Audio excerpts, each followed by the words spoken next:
Look left, look right. Yes, you're in a place. Ever wondered what goes into making great places?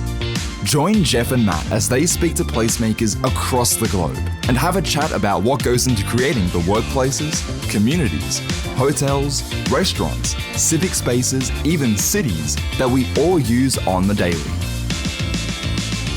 Okay, welcome to the Places for People podcast. I'd like to pay my respects to the traditional owners of the land on which this podcast is recorded, the Gadigal people of the Eora Nation, and pay my respects to their leaders past, present and future. Hi, I'm Jeff. And I'm Matthew. And we're going to speak to strategists, creatives and place and property professionals to find out what goes into planning, creating and running some of the coolest places on the planet. Today we have with us Emile Rademeyer. Emile is Executive Director of Creative Strategy at Vandal here in Sydney. Vandal is so far on the cutting edge that I had to download a new version of Chrome just to see their website. Vandal crafts innovative image, art, sound, sculpture, digital placemaking experiences for media of all kinds. Their work includes beautifully crafted executions for entertainment platforms, advertising, interactive installations, post-production, animation, visual effects, projection mapping, virtual reality, augmented reality, digital placemaking, as well as niche art, design, and experiential projects. Jeff? That is amazing. That sounds way too There's fancy. still more, I think. There's more. You need to get this because you need to understand the quality of this person that we've got in front of us. Emile is a frequent international keynote speaker, contributor, and jury member at creative events around the globe, including the Cannes Festival of Creativity, Snapchat Snapfest, Spikes Asia, Shots, AdFest, and Promax Australia, New Zealand, India, and Africa. He oversees curation of the Vandal Art Gallery here in Sydney, recently named one of the best art galleries in Sydney. For the City of Sydney, has been nominated as Digital Placemaking Expert Partner. Emile's work includes creative and strategic executions for entertainment platforms, commercial and retail precincts, interactive environments, augmented reality, niche art, design, and experiential products. He's widely regarded as one of Australia's most prolific creative new media trailblazers and keynote speakers. I'm very excited to welcome Emile Rademeyer. Thanks so much, Jeff. Thanks so much, Matt. A pleasure to be here.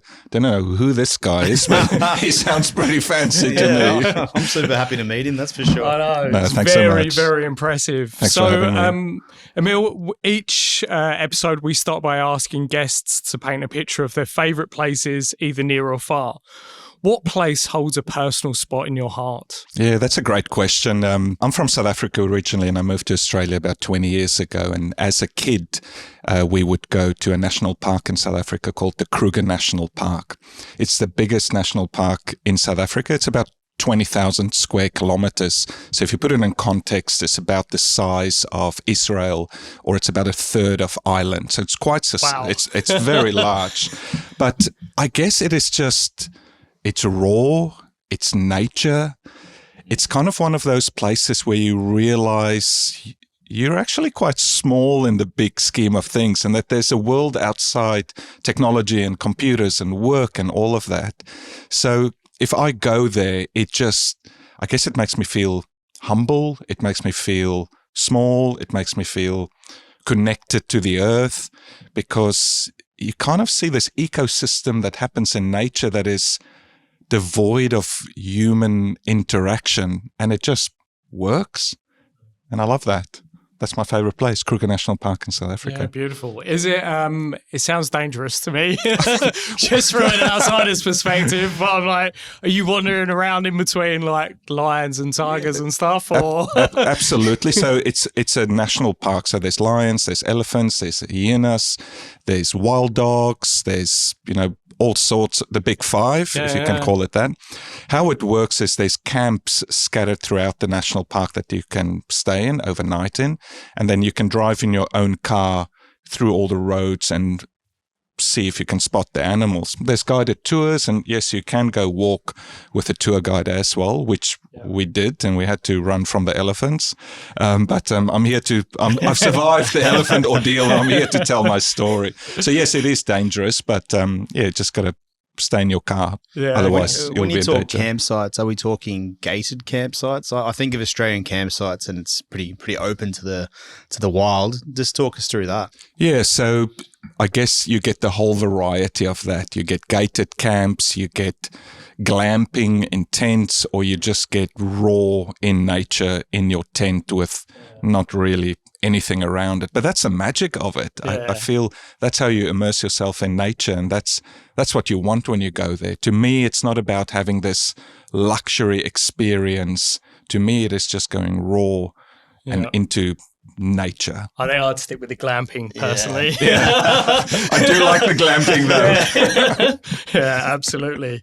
Can you tell us a bit about your history, your past, and how you came to be sitting in front of us and soon to be educating us about the future of, work, internet, the lifestyle, and how that comes together? Yeah, no, that's a great question. How did I get here? I guess I'm passionate about digital technology, but I'm passionate about how digital technology affects our lives.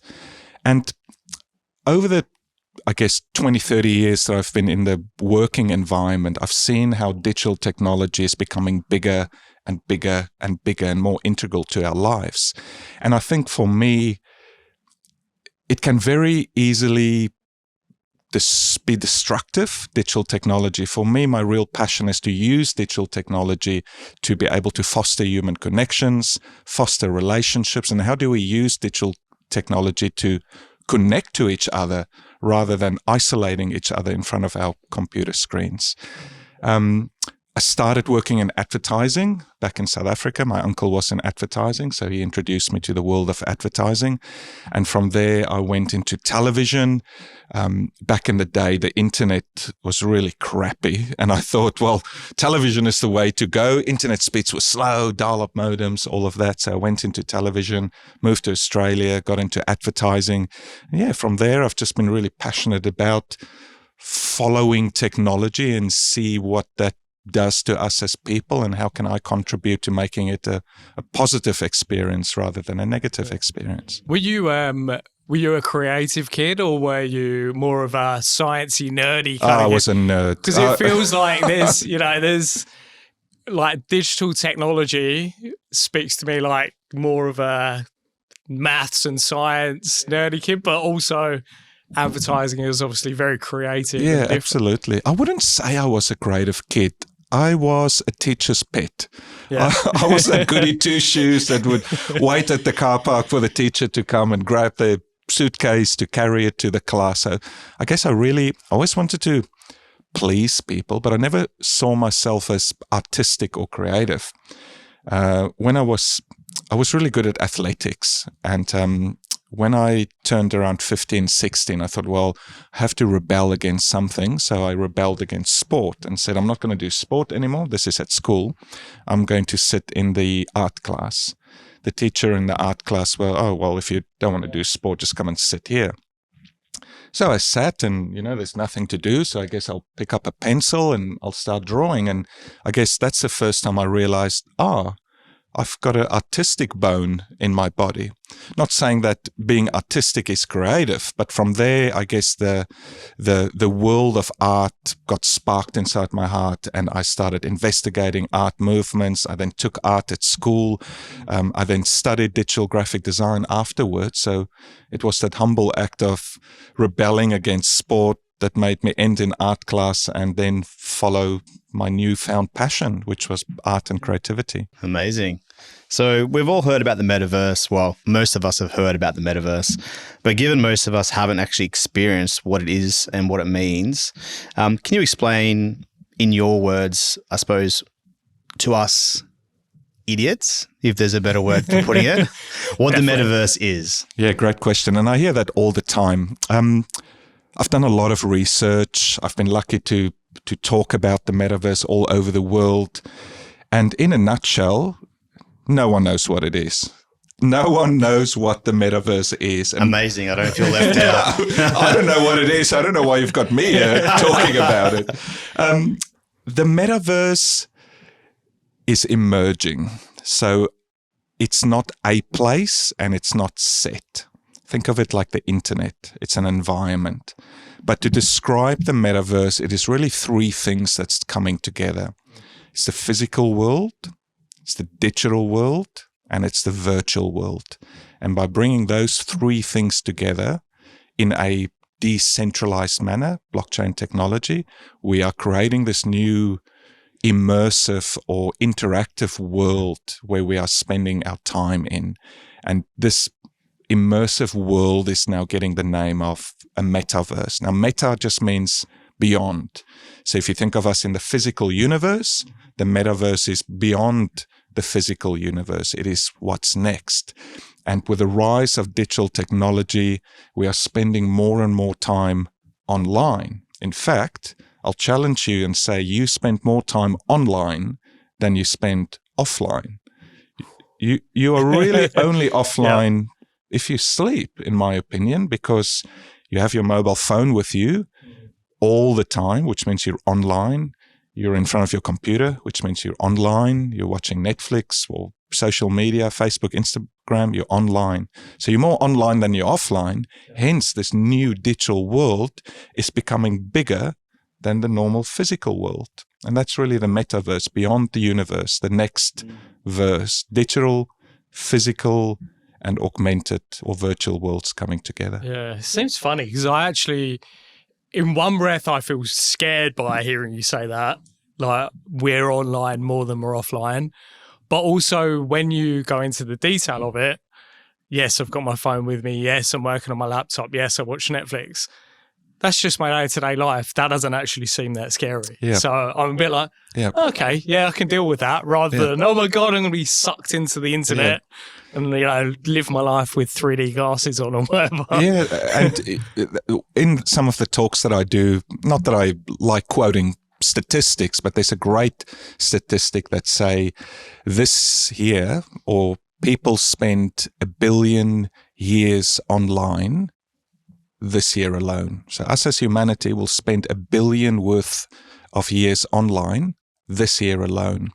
And how do we do it? In 3-second increments. We've got 3 seconds for something to capture our attention, or we just flick on, we move on. And our attention span has become so small that this new world needs placemaking. And I guess that is where I'm so passionate about digital placemaking in the metaverse, which I'm sure we'll talk more a little bit later. Do you, we hate talking about it anymore because it's past, right? But we've just gone through 2 years of COVID and all the, I suppose, government halts and stops and everything that's come with that. Do you believe that COVID's accelerated the rate of the metaverse and everything that comes with that? Absolutely. I think the whole shift in the way that we work was definitely accelerated with COVID. A lot of people worked from home and they could work from home, which meant one thing and one thing only. We spent more time online rather than less time online. It's interesting because, things like Teams and Zoom and all of that, it's always existed. But since COVID, it's really become integral to our daily operation, which again means we are spending our time online. So how are we spending it? Is it worthwhile, the time that we spend, or is it not worthwhile? How does it look in these places that we spend online? Is it good for me? Is it bad for me? Does it inspire me? Does it make me feel creative or less creative? So COVID was really one of those events in history, I feel, that's really laid the foundation for the next step in the digital world, which you can arguably say is the metaverse. If you think back to the 90s, the internet started, and that was a real paradigm shift for us. And I think the year 2020, let's just say, was that next step as the foundation of the metaverse. And trust me, it's only the foundation. We haven't even got started yet. Yeah, I mean, it makes me wonder whether Zuckerberg has got anything to do with COVID, guiding us along.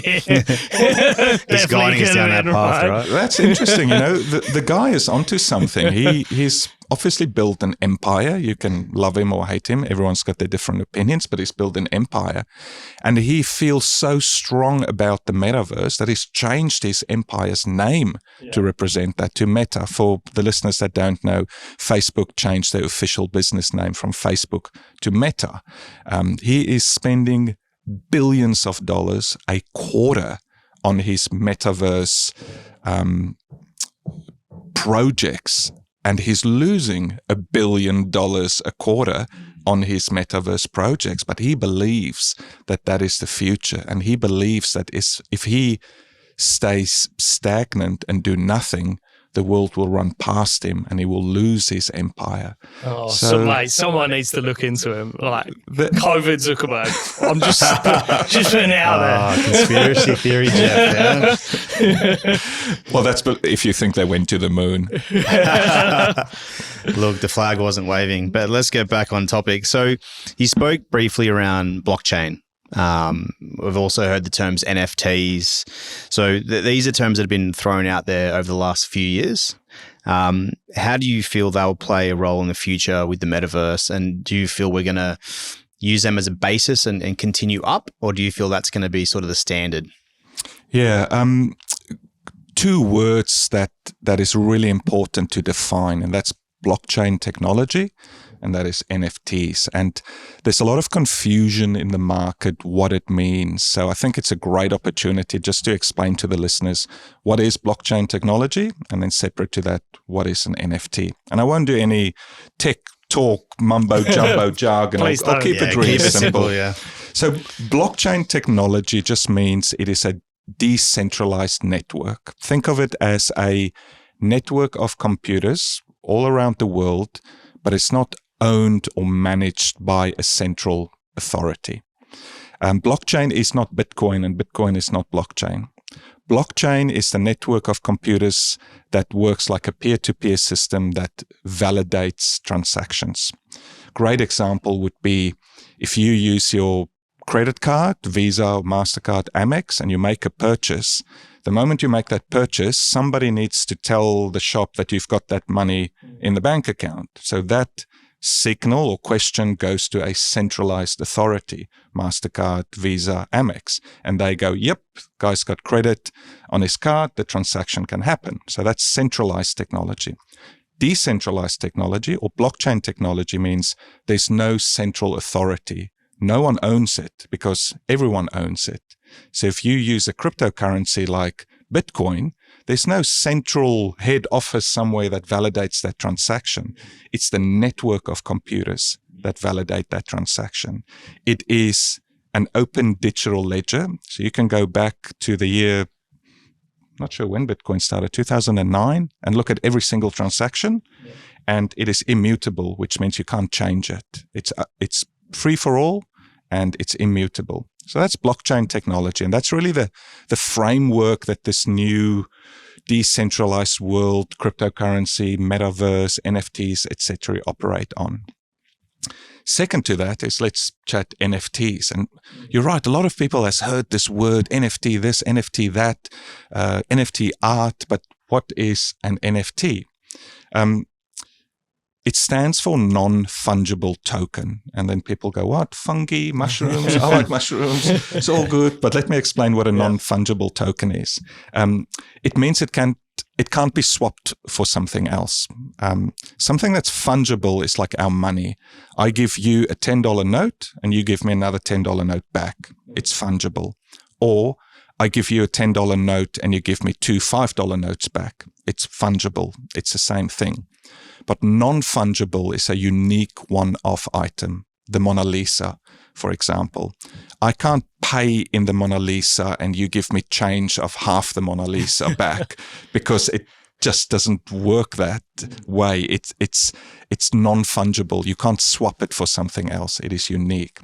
So NFT is just a unique digital contract that represents a digital asset or a physical asset in the physical world. For example, a digital work of art, a JPEG. Anyone can copy that JPEG. I can send it to you. I can take a screenshot. I can print it on my T-shirt.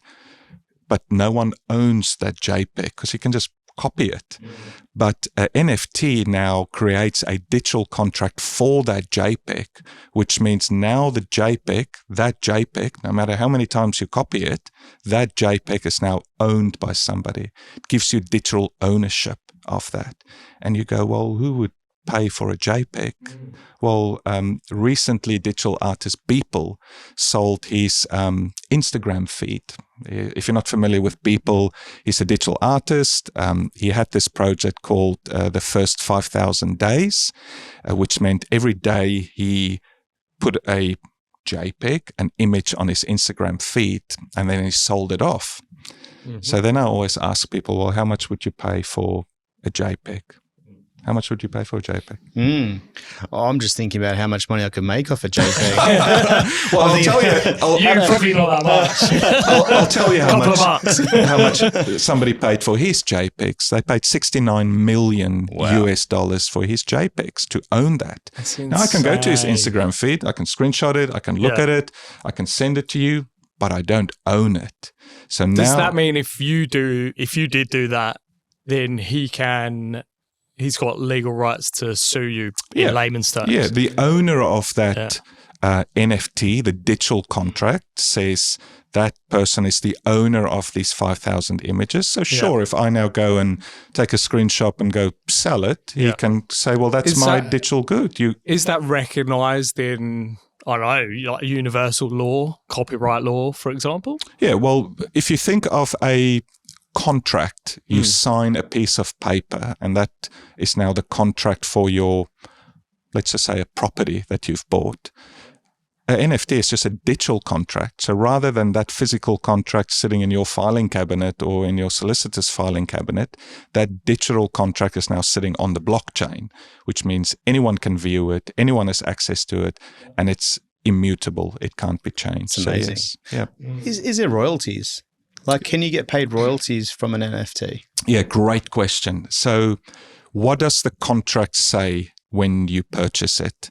I always use the example, say, Matt, you're an artist, and I purchase a work of art from you, and I give you $1,000 for that. And then let's say you become world famous, and that artwork is now worth $100,000. If I sell it off, I make the profit on it. You don't make the profit on it because you've already sold it to me. But through a digital contract or an NFT, that royalties can be paid back to you, to the original owner. So depending on what the initial NFT, the initial digital contract said, it can be Matt will always get 10% royalties of every sale. So now I can go and sell that Beeple artwork or whatever it is onto somebody else, onto somebody else, onto somebody else for all eternity, but those royalties will always come back to you if it was specified in that original contract. It's very cool. Very very cool. I mean, imagine you could do that with property.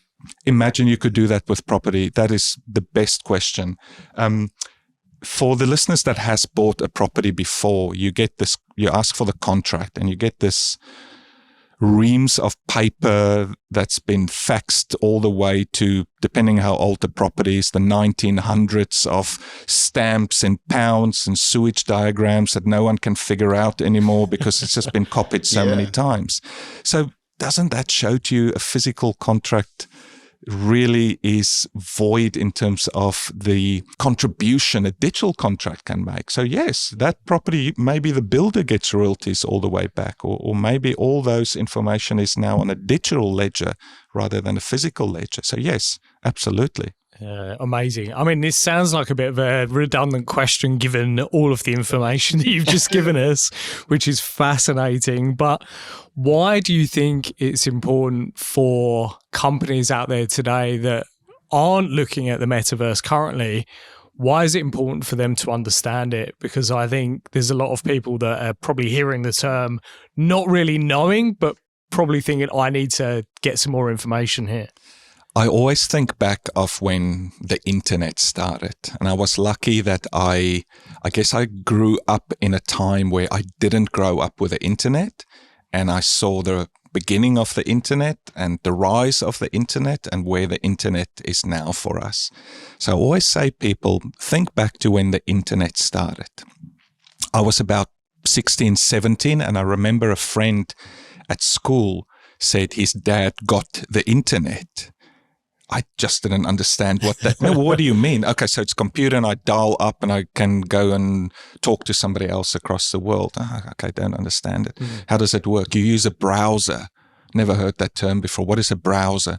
Well, it's like this window you open up and then it gives you access to the internet. And, it was all these foreign concepts that we didn't understand. Well, why would you want to do shopping on the internet? Why would you want to do banking on the internet? That is where the metaverse is now. It is this new world. We don't quite understand it. Companies might ask, well, why do we need a presence in the metaverse? But think back to the 90s, companies asking the same question. Why do we need an email address? Why do we need the internet? Yeah. Why do we need to do shopping online? That will never work. And I think that's that new shift. That first shift was the internet, a world of computers connecting each other. This is the second shift, which is still a world of computers connecting us, but in a decentralized manner. So I would say, if you're not in it, you're going to be left behind. Imagine you run a business now without internet. You can't imagine that. You can't. Yeah, absolutely. And the way the world is going, it's going faster.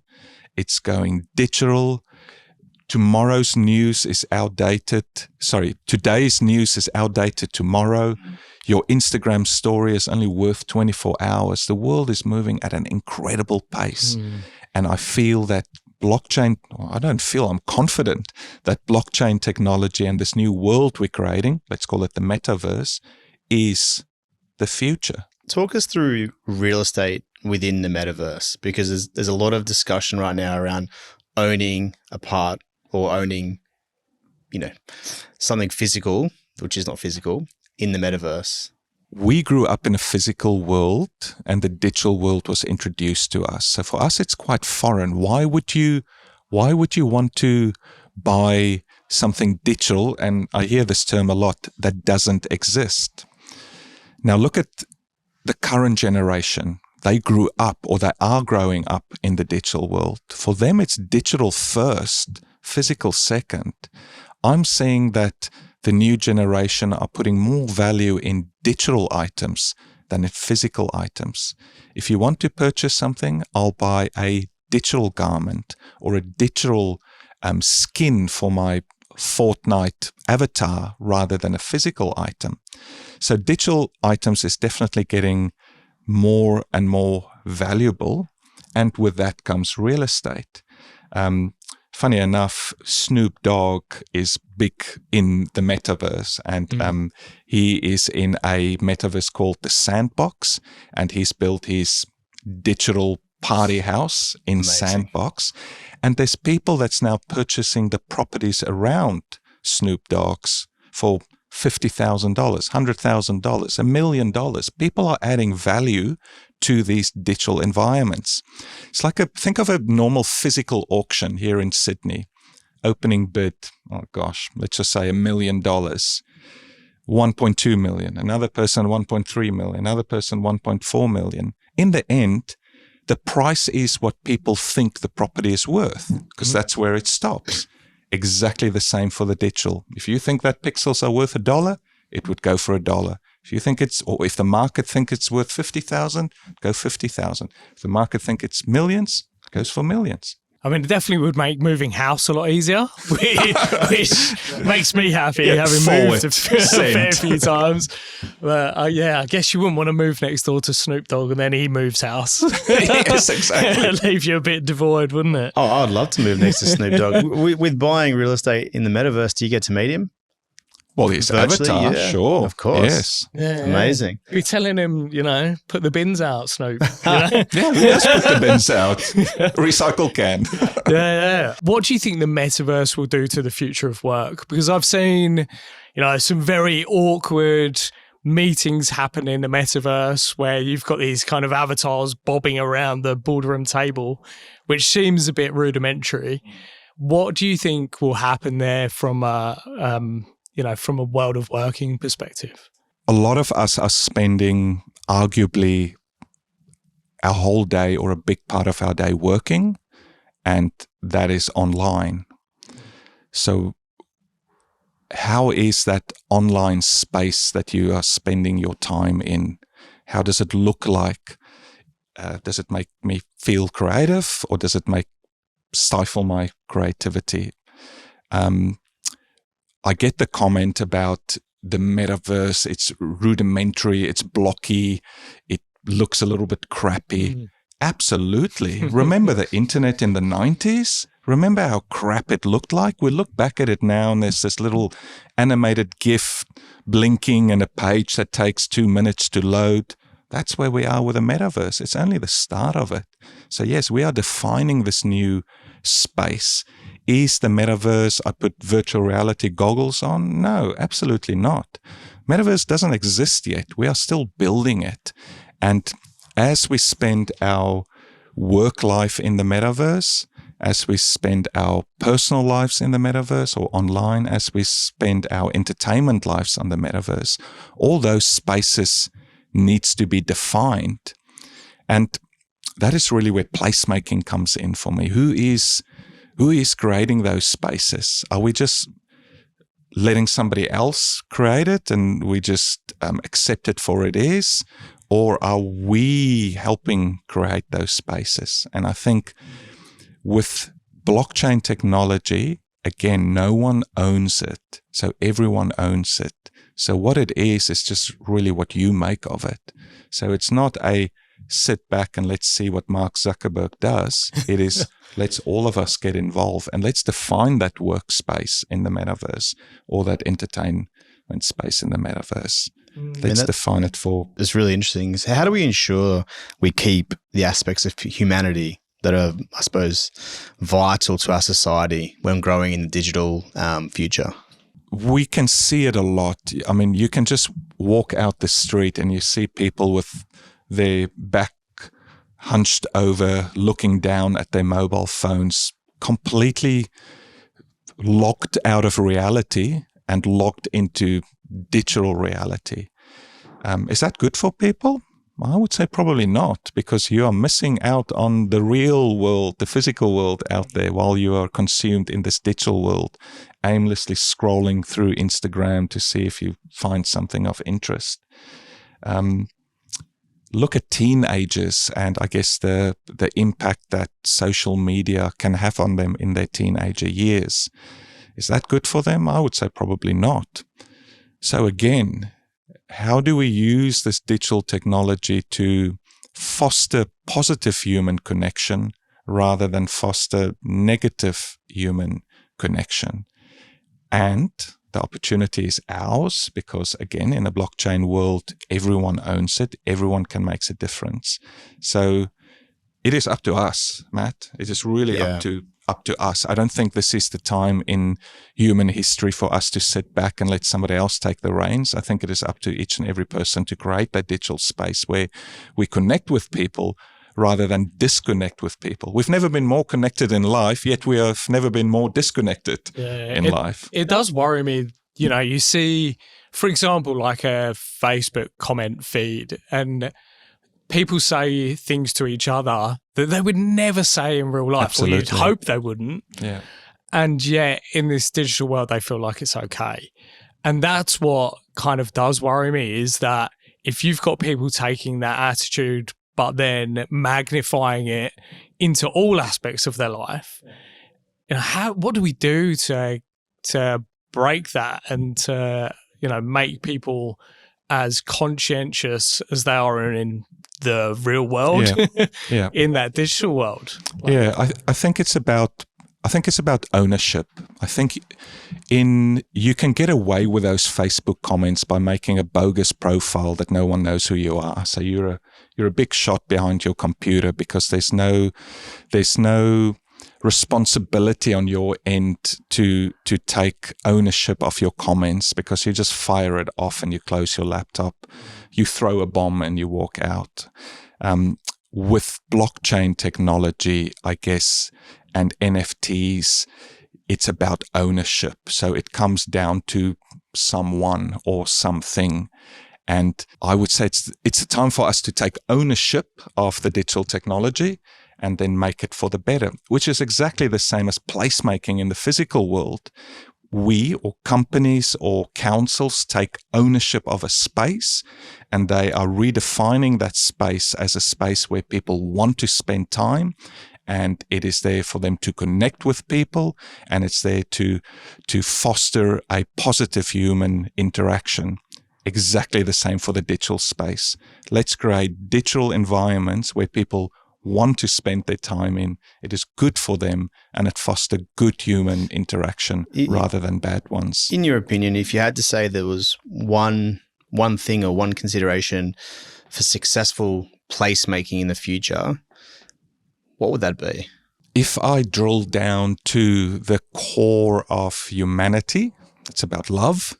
It's about giving love. I guess true love is given, not received. So if you use that concept of love or giving love, you don't expect something in return. So when you create a space, you are sacrificing something, you're giving it to the people, to the community, and you want that to be a place of love. What is love? It's feeling comfortable. It's not being ashamed. It's not expecting something. It is respecting people. It's all of those things. So I think if you can drill it down into one word, it's about a place where love can be free. I know it's really a metaphysical concept here, but that's really what it's about. It's create a space where you feel comfortable in. Yeah. You don't need to be something that you're not. You're respecting other people, and you don't expect anything in return. Man, that's fascinating. I really like that's that. Deep. No, it is actually. Deep. My whole thought process is very similar to yourself, right? We should be giving, we should be including people, we should be caring for people and also the surroundings we're in. How do we ensure that the digital world or the placemaking world that we create digitally doesn't have items like war, doesn't have items like famine? How do we, because we're talking about we creating this digital place, it's a metaverse, make sure that metaverse we create stays humble, stays loved? It's about taking ownership of that environment. If you are proud of your own property, you won't just chuck your rubbish in your own backyard because you're proud of it, because you have ownership of that. In the decentralized world, we all have the opportunity to own that decentralized world. So we have the opportunity to create good spaces. But as we people are, we have the opportunity to create bad spaces as well. I think where there is good, there is bad. There can't be good without bad. Can't be bad without good. How do we create that? Well, I guess, first of all, let's set an example. Where do we start? We set an example where we create a decentralized space that frown upon war or hacking, and all these things does exist in the digital world. Just like you can get a break-in in your physical world, you can get a break-in in your digital world. It's interesting, just speaking about the environment. One of the blockchains is called Ethereum. It's the second largest one apart from Bitcoin. And basically how Ethereum worked is to validate these transactions. It's called proof of work. So it's a lot of computers that need to do a lot of mathematical transactions to operate and give value to that network. Just about 2 weeks ago, Ethereum went from proof of work to proof of stake, which means now whoever has Ethereum or Ether can stake it. It's the pool that they create, and that gives them ownership, which means the electricity consumption of Ethereum has dropped 99.9%. So suddenly, the world is consuming 0.2 less energy just based on this one decision that has been made. And how is that decision made? Not through the CEO of a company, it's through whoever owns Ether. It's us. If you want to have a say, get involved because you can make it happen. There's no boss here. Yeah. There's no CEO here. I think that is the hope for the future, right? Yeah. This diverse network of people, and it can be anybody, are the decision makers. Yeah. Not just one guy sat at the top in his fat cat tower. And I think us as humans are finding that difficult to understand because we grew up in a world of authority, of a CEO of a company. We had to go through a bank. We had to get a passport. We have to pay our council rates. There's always been this central authority in our lives. But with this new metaverse world, there is no central authority. And people are going, well, who do I ask for permission? Well, no one. How do I pay somebody? Not through a bank, directly. So it is all peer-to-peer. It's human to human. And isn't that the most incredible placemaking? You know what's even stands out more and more as we're chatting? We've just gone through a period where our governments haven't allowed us to go from state to state. For some people, I live on the northern beaches in Sydney. I wasn't allowed to leave my suburb at some points during Christmas. Yet the metaverse is going the complete opposite way. Absolutely. Giving freedom to people. Absolutely. Is that what do you see that as well? Absolutely. And with freedom comes responsibility. You've got ultimate freedom to connect with anyone and anything at any time of the day or night. And that is a responsibility on us as humans. No one is going to tell you what to do. No one's going to tell you how to spend your money. It's up to you. And with freedom comes responsibility. One thing I'm really interested in, something that we've kind of spoken a little bit about, in that there's the physical and digital, and we're talking about them as if they're separate worlds. And I know that Vandal do a lot of work where they bring together digital and physical in that kind of digital placemaking in real life. Absolutely. Can you tell us a bit more about that and how the digital aspects can help invigorate a more physical world, or the physical world that we're used to? And kind of how the two come together. The appropriate term for that convergence of the physical and the digital is augmented reality. And we've all heard about AR, or augmented reality. The word augmented means changed, so a changed reality. What happens if we're looking at the physical world through this new digital lens that we have, our let's just say our phones? We're looking at the real world through our phones, through our digital world. Well, we see a new world. It's a changed world, and it's an augmented reality world. So at Vandal, we realize that people do live two lives. Let's just call it two separate lives for now, the physical you and the digital you. But what we're doing at Vandal is we're bringing those together. So we're creating augmented experiences, or digital placemaking, where we use digital technology as tools to foster that connection rather than separate that connection. Yes, we realize people are walking around with their mobile phones hunched over, but how do we use that technology to create a positive experience, an entertaining experience, a sustainable experience, to create a new reality, augmented reality, where it is for the greater good, or for entertainment, or for sustainability, whatever the project is, and harness that augmented reality becomes a single world, digital, physical together, that is pleasant to be in, that's entertaining, that's funny, that you can do shopping in. We live in the physical world currently. I'm very much a physical person. I'm learning about the digital presence. We think about brands. So when you put on a T-shirt, you think about a brand, a physical brand that you're using. Who do you see that is investing in the digital world to give those same experiences to people? So is there brands? Are there brands out there? Yeah. Who's doing it well? Who's doing it well? And I mean, what are some of the cool examples of that? Great. Who's doing it well? I'll answer that first by going, it seems that fashion brands are doing it really well. Gucci is doing it really well. Nike is doing it really well. Adidas is doing it really well. And why is that? Because They realize that physical people pay a premium for their physical goods. You pay a premium for a Gucci handbag or a Nike t-shirt or Nike shoes. But they're also realizing that people are spending more and more time online. Online, you want to represent yourself in the same way that you represent yourself in the physical world.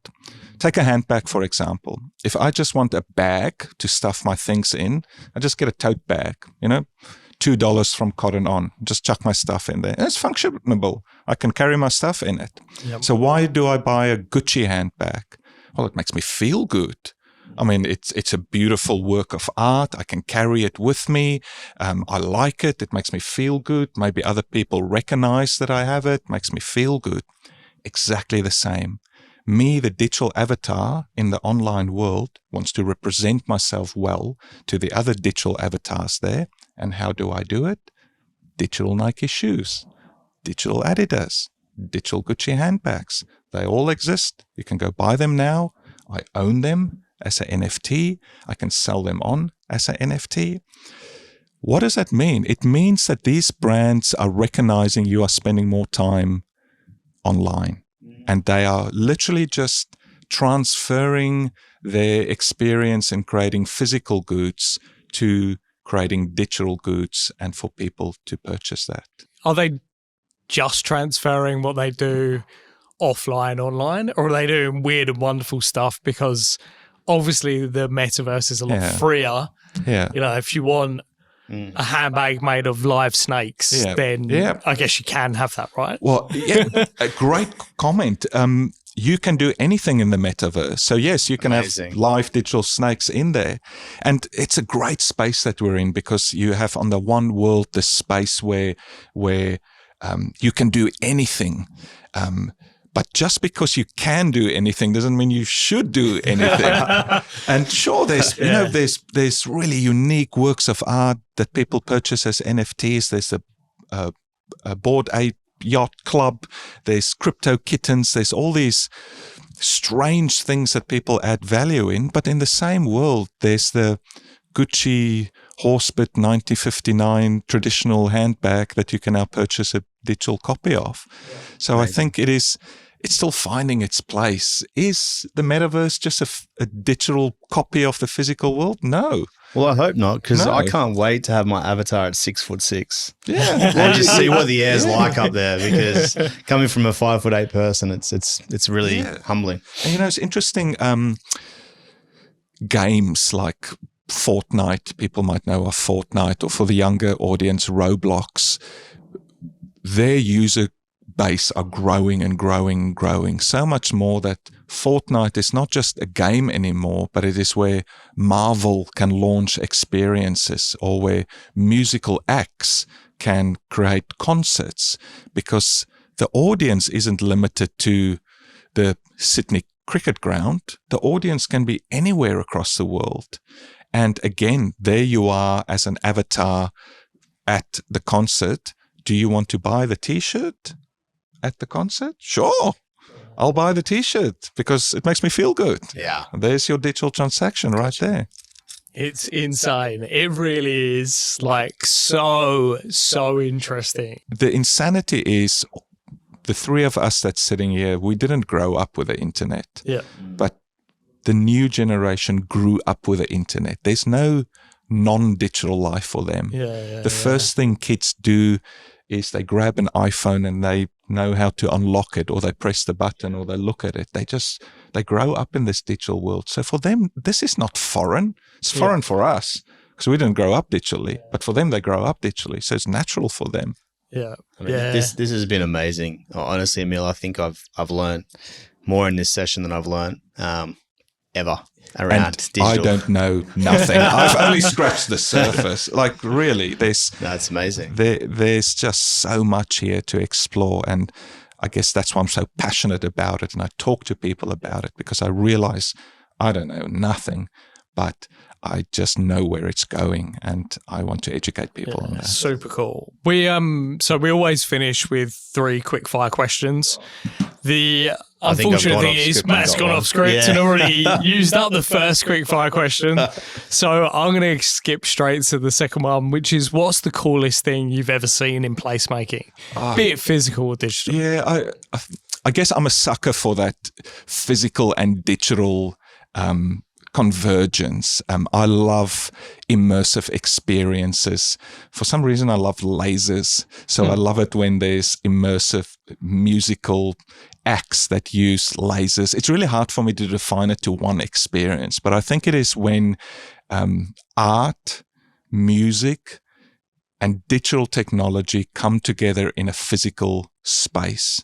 That just wows me. It's music in sync with digital art in a physical space where you can smell the people around you. That's really all the senses. Yeah, together. it's all the senses that comes together. That really makes me excited. Yeah, and I mean the last question, to stick with the last one, we've spoken about it significantly, but if you could leave us with, I suppose, the one thing that everybody, can do to be more involved with creating places for people. I think it comes down to ownership. Take ownership. Don't just sit back and expect somebody else to do it. Take ownership. In the physical world, take ownership of your environment. Pick a piece of paper up. Recycle your things. Drive a little bit further to purchase sustainable goods. I think it's all about taking ownership. And in the same way, take ownership of the digital world. Don't sit back and let other people tell you how it's done. With this new Metaverse blockchain technology, you have the opportunity to take ownership. Take ownership and let's make a better world for ourselves, but maybe first for other people, both in the physical world and the digital world. Absolutely incredible. Thank you, Emile Rademeyer from Thanks, Vandal. Thank you so much. Thanks, Jeff. Thanks, Matt. It's a Thank you very pleasure to much. chat to you guys. It's been amazing. Thank you. The Places for People podcast is made for you by Creo and NPM. We believe if your people matter, your place does too. Check out how we can help with your place design and building needs at placesforpeople.com.au. Whether it's a brand new workplace for your team, a bar, restaurant, a retail renovation, or a million things in between, we've got you covered.